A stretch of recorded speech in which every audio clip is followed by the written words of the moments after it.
So hello, everyone. Welcome to our celebration of the TV Milestones book, Twin Peaks.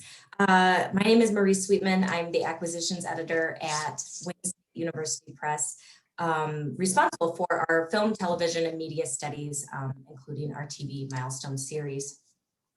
And I'm here today with the authors of Twin Peaks, Julie Grossman and Will Scheibel. I'll introduce them at length in a little bit. But so alongside our discussion of the Twin Peaks book that we're so excited about, we're also going to talk about the TV Milestone series in general, in particular for potential authors, anybody interested in learning more about the series for whatever reason, but also to perhaps write a book for the series or pitch a book to the series. So if that's you, or if you're just curious about any other aspects of publishing or have more questions about the Twin Peaks book that we don't cover in our discussion, please feel free to pop your questions in the chat.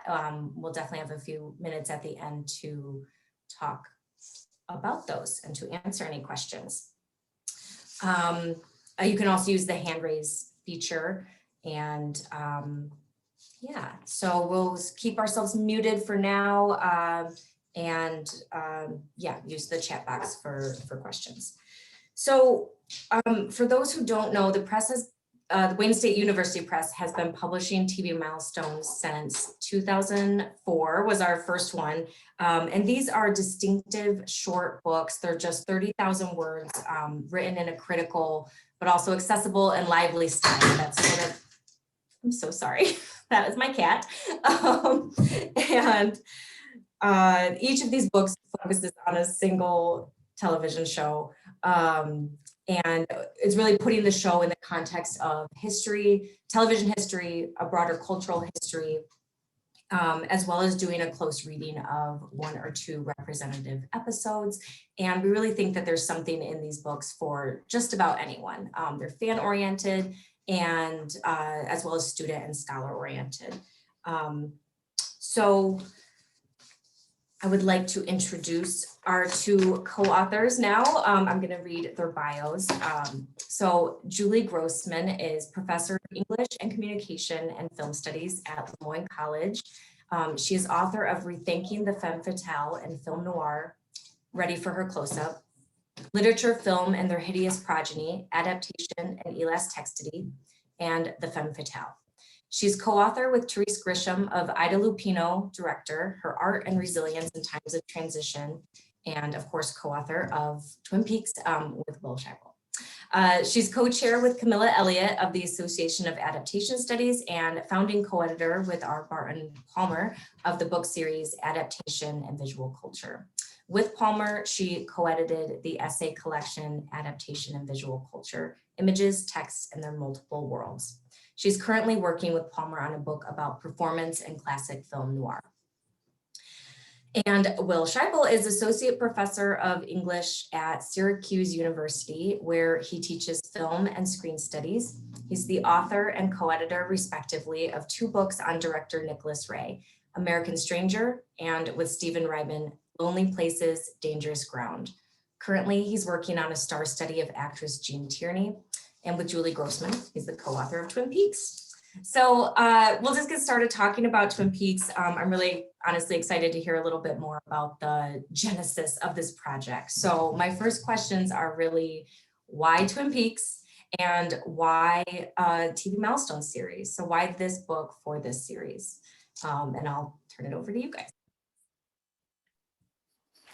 So I'm happy to start by way of a compliment to Julie, actually. And thanks again, Marie and the whole team at Wayne State for giving us this opportunity to talk more about the book and to help you all publicize this amazing book series, the TV Milestone series. But I met Julie about 6 years ago, pretty shortly after I moved to Syracuse, and we became friends. We hit it off right away, and you know, became fast friends. But one of the things that we sort of bonded over from the beginning is our mutual love of the film Mulholland Drive, which for people who don't know is directed by David Lynch, who is one of the co-creators of Twin Peaks.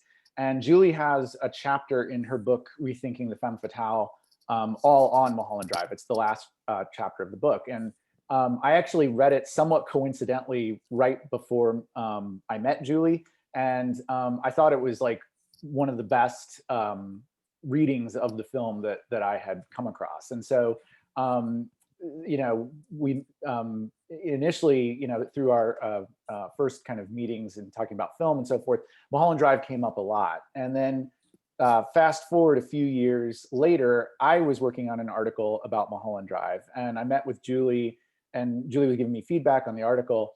And through our conversation about Mulholland Drive, we started talking about the return of Twin Peaks, which had just come back in its revival. And there's some debate over what you call that new Twin Peaks. Is it a third season? Is it a limited event series? You know, is it something else altogether? I love your cat there, Marie.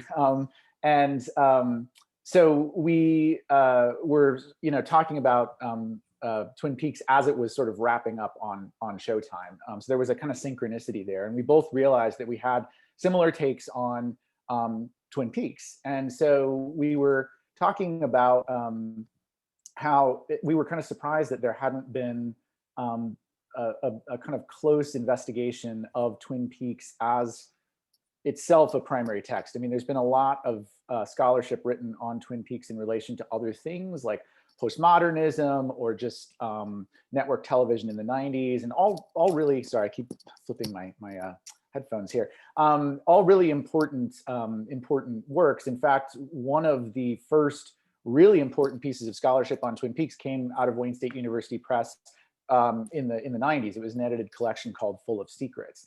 And so we were like, you know, this seems like a really good opportunity to do a project on Twin Peaks just on its own. And we thought, you know, where might we find a home for this? And the Wayne State TV Milestones Series does just that. I mean, there are these mini monographs, each dedicated to an individual show, where the show itself is the primary object of study. So it was a kind of you know, perfect constellation of Julie and I meeting, having these similar interests and similar responses to the work of David Lynch and Twin Peaks wrapping up on television right at the same time, and us kind of realizing that the TV Milestones series would make a home for such a project. And Julie, I'm sure I left stuff out if you want to, if there's more you want to add.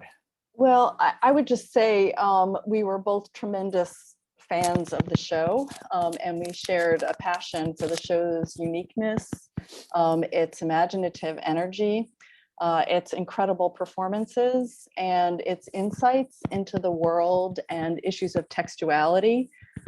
So we, from the very beginning, had so much to talk about.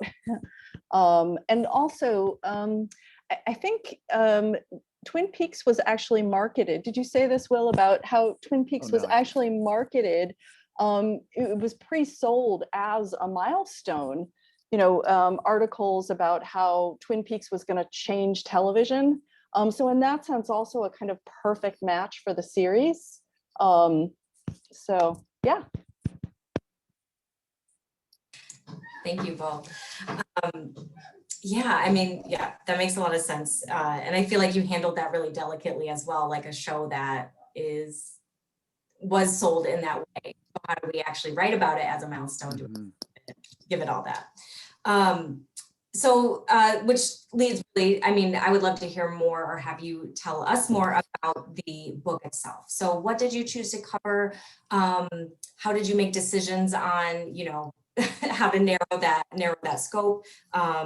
What arguments really became the thrust of the book, and you know, what we really see as the contributions or the takeaways?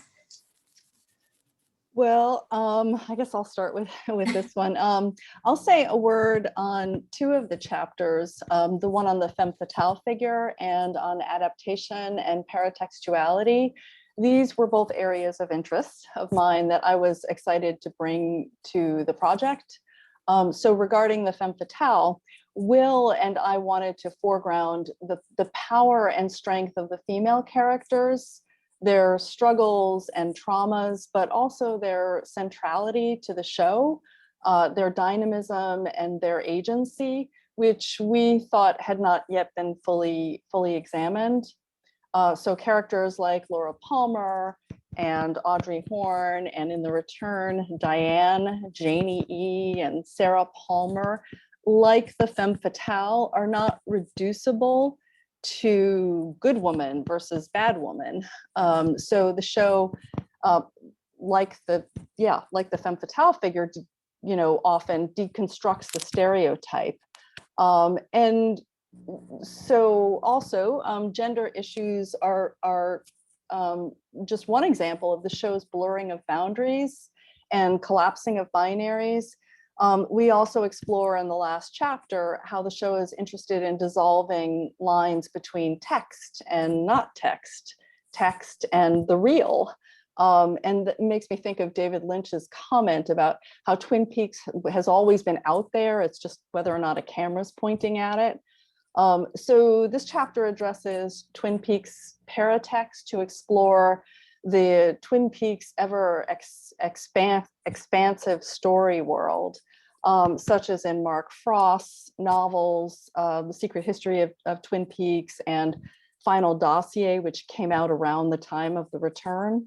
I think in 2016 and then 2017, and Jennifer Lynch's Secret Diary of Laura Palmer, which was written in the early 90s, I think in between the first and second seasons of the original Twin Peaks show. And this Twin Peaks story world emphasized for us the idea that texts are generative and continue into other texts, and the idea that textuality and storytelling are inherently adaptive. And there's really no better example of this than Twin Peaks. So. Yeah, I'll just add that I think our initial conversations about Twin Peaks circled around those two core areas that Julie took the lead on in the book, the femme fatale and issues of gender, and adaptation and paratextuality. We have chapters dedicated to those topics individually. But the TV Milestones guidelines, which we can talk about eventually in this conversation, ask for a kind of comprehensive overview of a particular series, not exhaustive because you have they're fairly short books, but you want this to be a book that is going to speak to fans who are familiar with it, but also maybe serve as an introduction to people who are learning about it in a class or something. So it's about trying to find that balance between comprehensive but not exhaustive either. So the guidelines ask for some attention to issues of authorship, genre, stardom and performance, the kind of core areas of film analysis and media analysis and media history. So we were thinking, well, this idea of blurring boundaries and collapsing binaries, that's not something that's exclusive to, say, issues of gender representation or issues of adaptation and paratextuality. I mean, that's something that is both thematized in the show, especially with characters whose identities are kind of in flux, and that brings up really interesting issues of performance, but also contextual issues and maybe metatextual issues of authorship and media production and collaboration. Is it a David Lynch production? Is it a Mark Frost production? Is it both? How do you negotiate issues of collaboration in a singular text that so many people have identified with a sort of singular authorial vision? So that became a theme that we wove throughout all those other chapters. So it was about kind of marrying our interest in the show with what the TV Milestones book series are asking of authors, and sort of, okay, well, how can we pull these themes out from these two issues and maybe see them across all sorts of other issues in the show?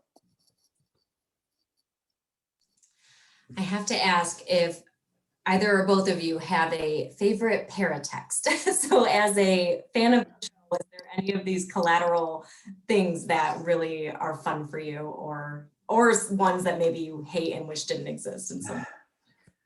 Well, can I just say that The Secret Diary of Laura Palmer is really quite remarkable. And I will say, having taught Twin Peaks, I spent a full semester teaching the worlds of Twin Peaks last spring, which was really trippy given the pandemic beginning. Anyway, the students were really moved by hearing the story of Laura Palmer, from the character, because in the original show, she's not there in the same sense. So having that subjectivity of Laura Palmer explored in Jennifer Lynch's book, I think is really amazing. And I think it's also interesting. Well, first, it's interesting that that book remediates something that's in the show. So the diary is an object that's important in the plot of the original show, but then it's remediated into a real book that Jennifer Lynch wrote. So a really interesting example of paratextuality in that sense. But also then Sheryl Lee sort of took the book on the road and did audio recordings and performances of the diary of Laura Palmer. And I just think that's so interesting because it underscores how Sheryl Lee really connected with the subjectivity of Laura Palmer. And yeah, so I think for me, that's certainly one of them. I love them all. They're all fascinating and humorous and insightful and weird. But I don't know about you, Will, if there's a different one that you would point to. And we both love Fire Walk with Me. So I would, yeah. That's exactly what I was going to say is Fire Walk with Me. The diary is fascinating. I find the diary fascinating for all of the reasons Julie just explained. I don't know that there's anything that I hate. Marie, you had asked, is there anything that I hate? There are certain episodes of Twin Peaks in the second half of the second season that I think are terrible. I think a lot of Twin Peaks fans share that feeling that there's some unevenness in the second season. But even when I think the show or the various paratexts fail, I still think it's part of something larger that's interesting. And I think the diary is really illuminating. And if I had to pick one, text or paratext, it would be Fire Walk with Me. I think that film is just a total knockout. And I think it does a lot of the same things that Julie just described that the diary does in terms of really kind of anchoring Twin Peaks around Laura Palmer as the nucleus of meaning. That even when she's absent in the show, when you read the diary and then when you see the film, there's almost a way you can kind of retroactively read her presence through the show. And I think Sheryl Lee's performance is just, I think it's one of the great performances. Yeah, actually, I would say my interest in Twin Peaks was probably solidified when I saw Fire Walk. And then I just can't see the show without seeing Fire Walk in there somewhere. It's actually fascinating because I think that really explains maybe why the focus of the book was these paratexts in part, right? Mm-hmm. If that impact was so great for you. Thank you both for answering that question. So something else I'm always curious about, especially with these really short books, they're, as I said before, about 30,000 words, is the collaboration between co-authors, the writing process. I'd love to hear, I think you two are a great team. And so you explained a little bit how you came to work on the book together, but what was that process like and what were the positive aspects of the collaboration? Were there any challenges? Yeah. I can start that one. I can definitely say without reservation, it was a totally positive experience. It's one of the most fun experiences I've had as an academic, partly because the team at Wayne State is such a pleasure to work with, but also because Julie is such an amazing collaborator. So one of the things that we both thought, and this only kind of became apparent to us when we finished the book, one of the things we thought was so interesting about working together is that we both come at Twin Peaks from two different generations of Twin Peaks viewership or Twin Peaks experience. Julie watched the show when it was on originally in the 90s and was interested in it from the beginning. I came to the show retroactively. I saw it probably about 20 years after it had been on the air. And I was, I think, in the first year of my PhD program, and I saw it on a streaming service. This was in the early days of streaming. It was like just before Netflix. And I was aware of the show as a cult classic. So unlike Julie, who came to the show when it was pitched to the public as this, you know, mega hit that was going to change television, and then it got canceled and sort of had this underground appeal after that. I was coming to it as, oh, this is this kind of, you know, cool show that, you know, does really weird things on television, and you know, so I was kind of coming at it through a slightly different lens. So it was interesting to me to try to imagine what it must have been like in 1990 to watch it when, you know, everybody was talking about cherry pie around the water cooler. And I don't know, I just became obsessed kind of with trying to reconstruct that moment of reception. So I actually wound up collecting a lot of magazines and so forth that I actually used as primary sources in the first chapter of the book, to try to imagine, you know, what that was like to be kind of immersed in Twin Peaks when it was mainstream rather than a kind of more cultish show. So that was really beneficial, is kind of those two optics moving back and forth between watching it when it was on, remembering it in the moment, and then coming at it, you know, after it had developed this afterlife. Julie, do you want to? Yeah. So that's all great. I feel like the process was extremely organic for us. And, you know, we did a little bit of everything. I mean, you know, in terms of our work style, we were fortunate to be living in the same city. So we would often literally sit at one of our dining room tables and, you know, and write together. So we did that for parts of the book, but then for other parts of the book, one of us took the lead, and then we would, you know, email sections to the other person and provide feedback.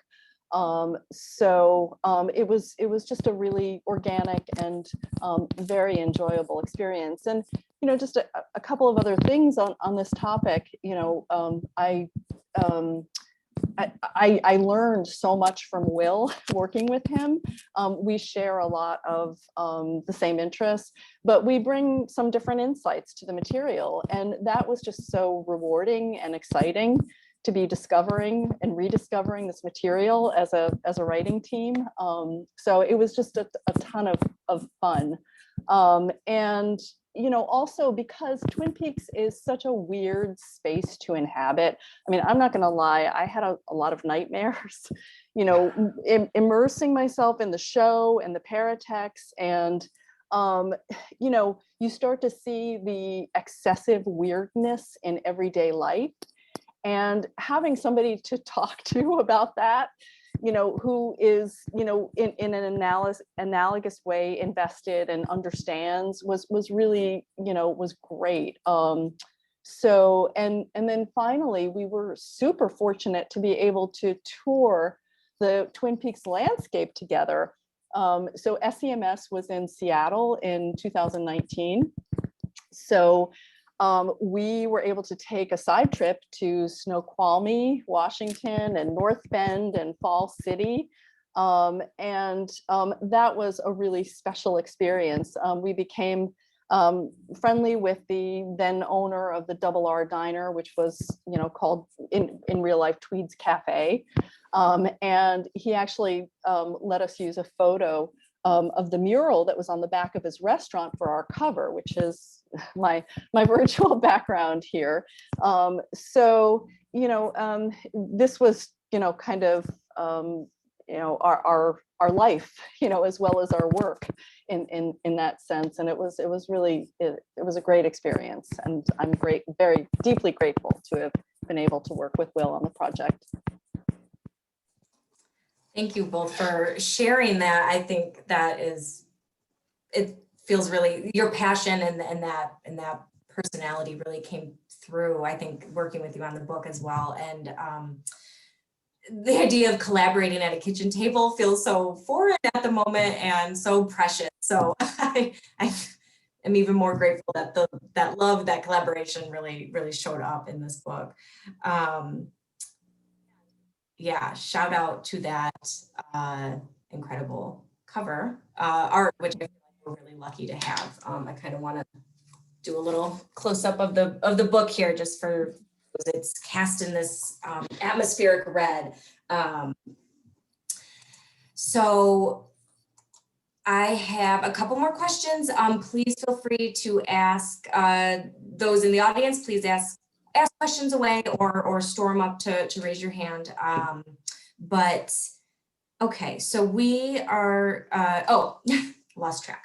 So one of the questions I get a lot about TV Milestones is the 30,000 word count, 30,000 word limit. And for some, I get overwriters, I get the very rare occasional underwriter, I get perfectionists who really hit that 30,000 word mark, not a bit over, not a bit under. But it's a challenge. It's absolutely a challenge, especially when we're talking about impassioned authors who are usually fans of the show and trying to figure out, what could I possibly leave out, So I really just wanted to hear your perspective about writing to that word count. What were the challenges or not, and how you tackled that aspect of it. Yeah, okay, I'll start on that one. So I guess I'd emphasize the importance of distillation and focus, that authors really have to sort of distill the major ideas into smaller bits and really stay focused.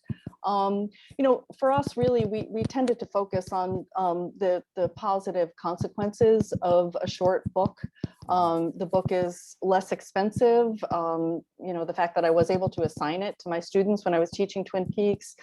This semester, I'm teaching The Wire, and a plug for that wonderful TV Milestones book by Cheryl Vint. I'm teaching that book as well. And so, the books can be adopted in classes, but they're also accessible. The larger point there too, that they're accessible to a wider audience and a general audience. And then also, the book being short, allows authors to work on, multiple projects at the same time. So Will and I both had other projects that we were working on. I think that's an advantage of the short length as well. Yeah, I really see that as a good thing, like the short length. I'm grateful that I have the opportunity to write books that are longer too. So I'm not saying that like all books should be that short, but I think having that experience of being required to stick to a fairly low word count is really a valuable one. I try to be a concise writer in general, probably because as an undergraduate, I was a double major with film studies and journalism. So I think somewhere even though I'm an academic, somewhere in the back of my mind, I still have like a journalism professor, saying, omit needless words, or, be more succinct, be more precise, get to the argument, that kind of thing. So that's something I've always wanted to bring to my academic writing. And so this was a great exercise in forcing myself to make sure that the chapters that I took the lead on were as precise as possible. So I feel like I've carried that experience into subsequent writing after the Twin Peaks book. So I think if that's something you're intimidated about doing is a book where you have to stick to the word count, I would look at that as an opportunity rather than a constraint. I love that perspective, and I definitely appreciate the point about accessibility as well. That's certainly something that we think is a strength of this series. That actually leads us right into our next question, which is perfect. Do you have because I think that answer was advice, but my next question is, do you have advice for potential TV Milestones writers? What are, I don't know, some of the tips or tricks that you would really hold close as you embarked on proposing or on writing a milestone? I would say find that sort of Goldilocks show. You want a show that's been written about that suggests that there's interest in this show, in particular academic interest. and a show that had some kind of popularity, whether it's mainstream popularity or a kind of cult popularity, because that shows that there's a kind of wider readership. But you want to look for maybe certain gaps in the literature. So something that has generated a lot of scholarship, but maybe there are certain things that you feel you could complement, like we did with Twin Peaks. A lot of what has been written about Twin Peaks is in relationship to, say, David Lynch, and not that that's unimportant. We talk about David Lynch too, but we wanted to kind of bring Mark Frost into the picture, and talk about it as a television show, not just a text from a film author. So find points of entry where you can see, okay, there's something to be said about this, or this hasn't been covered, and yet at the same time there's still a lot of stuff covered on the show. So it's that, again, that balance. I know that's probably not when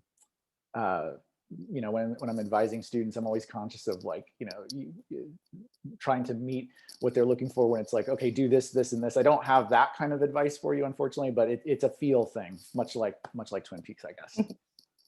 Yeah, that's great. I guess I would just add that potential authors should find a show that they experience as both a fan and a scholar, and figure out how these ways of being are mutually informing, because I think that's how it worked for us. And also the series is a great opportunity for authors to bridge fandom and scholarship. That's fantastic. Thank you both. Yeah, so those were my main questions for you all.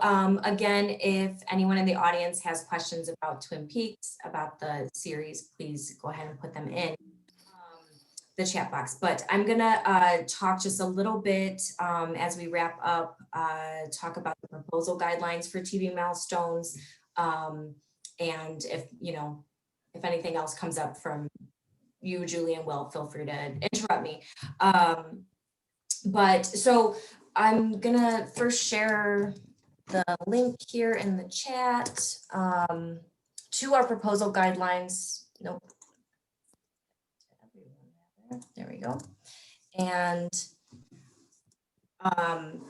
so these are fairly similar to our regular scholarly work proposal guidelines. So it's not drastically different from other proposals that you'll see, but we do ask for, it actually can be a little bit shorter. So we don't require a sample chapter for TV Milestones because they're so brief. We're happy to look at sample writing, but it doesn't necessarily have to be from the work.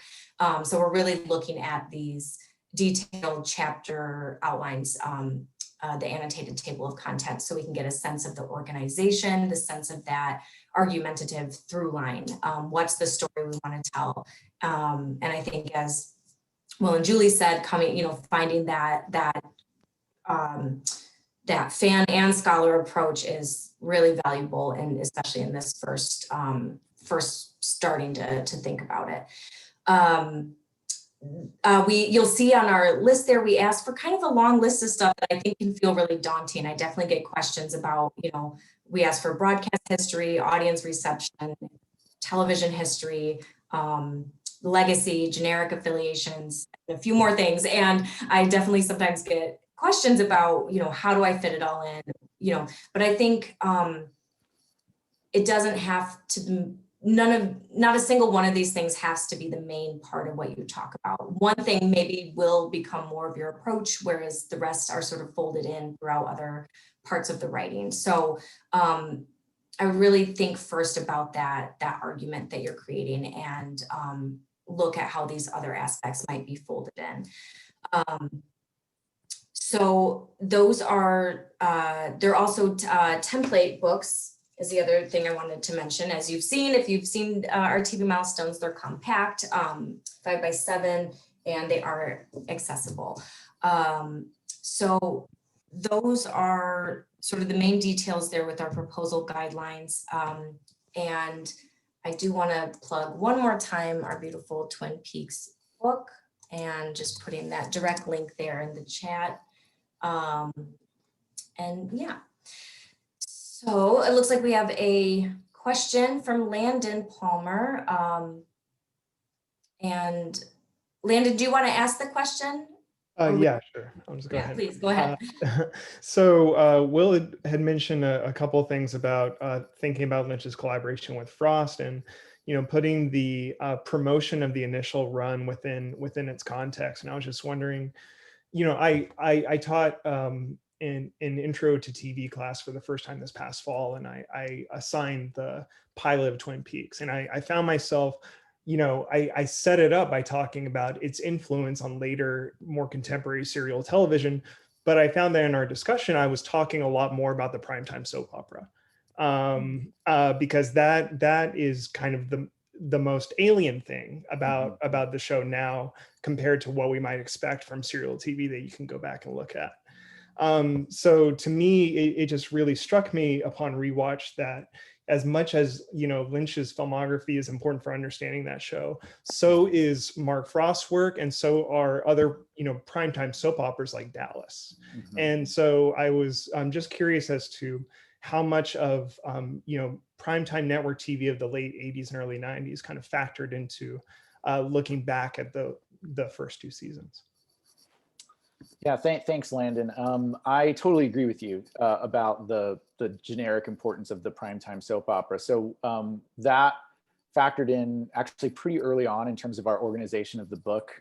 We sort of disagree with, I mean, maybe sort of is putting it too mildly. I think it's safe to say Julie and I disagree with the reading of Twin Peaks as just this kind of mocking of soap operas, that it's this kind of ironic satire on what then was very popular, the primetime soap opera, that, for however much it may be kind of distancing the audience from the genre or making them kind of hyper conscious of the genre, it's also relying on the conventions of the genre. So we wanted a chapter dedicated to Twin Peaks and genre exclusively. So we talked about its relationship both to the primetime soap, but also the kind of noir procedural, which also overlaps with the primetime soap in certain ways, especially during that period.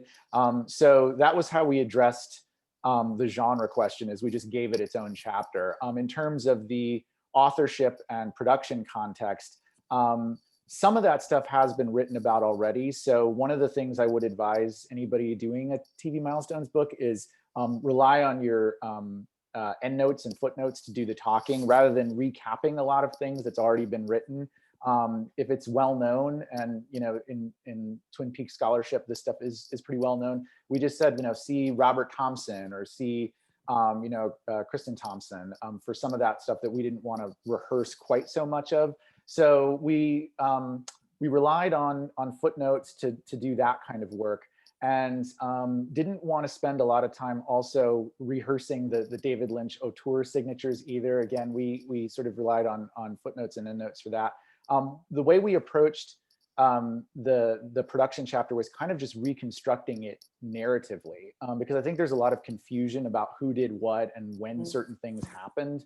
So part of the goal with that the introduction and the very first chapter was not to do really any textual analysis at all, at least any textual analysis of Twin Peaks as a text, and just kind of reconstruct the moment when supposedly Lynch and Frost got the idea up through its cancellation and then its more recent revival. So that first part of the book is really kind of straight industry history, and then the rest of the book we get into certain episodes. So I would say, be selective about the textual analysis and interpretation. Like do it when it's necessary, rather than that being sort of the default setting for the entire book. Yeah, I agree with everything that Will just said. And yeah, I mean, that part of TV history is so important to Twin Peaks. And I think you're right, Landon, if I may, that it gets dropped out because of the sort of, the auteur status of Lynch. And so, Frost's authorship was something that we really wanted to pay a lot of attention to. And actually, Lynch has said, and it's clear that, Frost basically kind of taught Lynch how to write and, write a story for television in the short bits, and, so that the commercials could fit and all of that. So And I also think, the issue of soap opera is so fascinating, and Will took the lead in that part of the book. And I just think it's really interesting the way, as Will was saying, Lynch is really wanting to heighten the sort of significance and the cultural value of the soap opera. Obviously the presence of affect and emotion in the show is part of that. It's not just sort of, cheesy nighttime soap operas, that there's a kind of serious argument through the show about, the significance of affect and emotion as defining features of, identity and our lives. So we were really interested in trying to tie these things together. But I think it's a great question and comment. Yeah, it becomes so conspicuously absent in The Return, like with Dougie Jones and his like complete lack of affect throughout. Yeah. But next time I teach it, I will consider that genre chapter. Oh, thank you.